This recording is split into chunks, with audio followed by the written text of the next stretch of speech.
ഉത്സവ പറമ്പ് മൊത്തം ഇവിടെ ഉണ്ടല്ലോ. ഇത് എന്തോ സംഭവം ഇതൊക്കെ? ഇത് മിനിയേച്ചർ ഫ്ലോട്ട്. Miniature float. എന്റെ പൊന്നെ, ഇതാരാ രാമനല്ലേ ഇരിക്കുന്നത്? അതെ അതെ. എന്റെ പൊന്നെ, 10 തലയായിട്ട് ആളിങ്ങനെ നിൽക്കുവല്ലേ? എല്ലാം ഒറിജിനലിനെ വെല്ലുന്ന സാധനങ്ങളല്ലേ? ഇത് എങ്ങനെ തോന്നി ഇങ്ങനെയൊക്കെ ചെയ്യാൻ വേണ്ടി? എന്ന് തുടങ്ങി? ഇത് കൊറോണ സമയത്ത് നമ്മള് വീട്ടിലിരുന്ന സമയത്ത് തോന്നിയ ഐഡിയ. എല്ലാവർക്കും കൊറോണ സമയമാണ്, എല്ലാവരുടെയും കഴിവ് തെളിയിക്കാൻ പറ്റിയ സമയങ്ങളല്ലേ? പക്ഷെ കൊള്ളാം കേട്ടോ. ശിവനും ശിവനാണെന്ന് തോന്നുന്നത് ഏറ്റവും കൂടുതൽ. ദേവിമാരും ഉണ്ട്. വിഘ്നേശ്വരന് എത്ര 4 5 അല്ലേ? 5 അല്ല. അതെന്താ ആ രൂപത്തിന്റെ പേരെന്താ? പഞ്ചമുഖ ശിവഗണപതി. പഞ്ചമുഖ ശിവഗണപതി. ശിവഗണപതി. ഓക്കെ, വലിയ വലിയ പേരുകളല്ലേ? എന്നാലും കൊള്ളാം കേട്ടോ. ഇതൊക്കെ പക്ക കേട്ടോ, ഒരു രക്ഷയില്ല. ഓക്കെ, ഇത്രേ ഉള്ളോ? ഇനി വേറെ ഉണ്ടോ?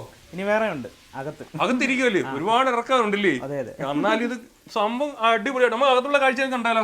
ഈ ദേവിയെ നോക്കി, സിംഹത്തിനെ നോക്കി. ഇത് എന്താ വെച്ച് ഉണ്ടാക്കിയിരിക്കുന്നത്? ഓ, അങ്ങനെയുണ്ടല്ലേ? ഓ, തല അനക്കൂല്ലേ?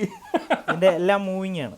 ഓഹോ, എന്നാൽ ഒറിജിനൽ എങ്ങനെ അത് കണക്കല്ലേ? ഇത് ഫ്ലോട്ട് എവിടെയും കണ്ട് ചെയ്താണോ?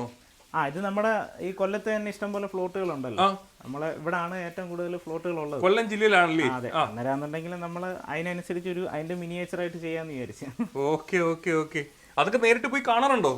നേരിട്ടല്ല, ഈ ഉത്സവത്തിനൊക്കെ പോകുമ്പോൾ കണ്ടുള്ള പരിചയമുള്ളൂ. കണ്ട് ഫോട്ടോ എടുത്തോണ്ട് വന്നിട്ട് അങ്ങനെ ചെയ്യുന്നതാണോ അതോ മനസ്സിൽ ഉൾക്കൊണ്ട് വരുന്ന ചെയ്യുന്നതാണോ? ഇത് എല്ലാം നമ്മൾ കണ്ടിട്ട് അതിന്റെ വീഡിയോസ് ഒക്കെ കണ്ടിട്ട് ചെയ്യുന്നതാണ്. അതിന്റെ അകത്തെ മൂവിങ് ഒക്കെ നമ്മൾ സ്വന്തമായിട്ട് ഇട്ടങ്ങ് ചെയ്യുന്നത്. ഇതിനകത്ത് ഈ ശിവനൊക്കെ അനങ്ങുന്നതാണോ? അതെല്ലാം അനങ്ങുന്നതാണ്. എഴുന്നേക്ക് കിട്ടി. ശിവൻ എഴുന്നേക്കുന്നു. അടിപൊളി കേട്ടോ.